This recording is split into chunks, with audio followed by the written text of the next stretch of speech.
Napakaraming OFW ang nagtatanong nito dahil ini-email daw sila at mini-message ng Paramount Insurance Company dahil kailangan na daw nila i-renew ang kanilang insurance. Ito yung dating insurance o renewable insurance na nire-require sa lahat ng mga OFW bago kayo makakuha ng UEC.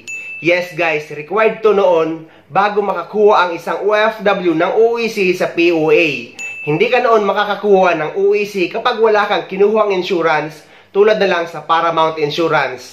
Pero kalaunan ay binasura ito or inalis dahil nga sa dami na ring OFW ang nagreklamo. So ang tanong ng mga OFW kung kailangan pa daw ba talaga ito i-renew. Base na rin sa sinasabi ng Paramount Insurance Company na dating accredited ng POA na requirements sa pagkuha ng UEC. Ang sagot guys ay voluntary na lang ang pagkukuha or pagre-renew ng insurance. Meaning ay hindi na ito sapilitan dahil nga matagal na itong inalis at hindi na rin ito requirement sa pagkuha ng UEC sa POA.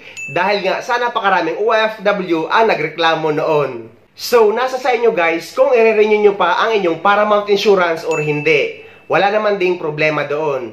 Dahil ako guys ay hindi naman ako against sa insurance dahil nga meron din akong lifetime insurance, life and health insurance pero sa Sun Life, hindi sa Paramount na renewable insurance lang.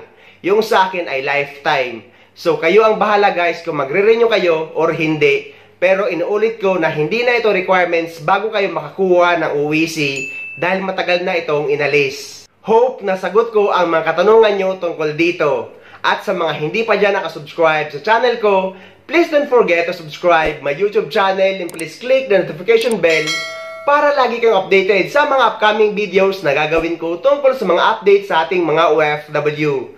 Mula dito sa Dubai, maraming salamat. See you next time!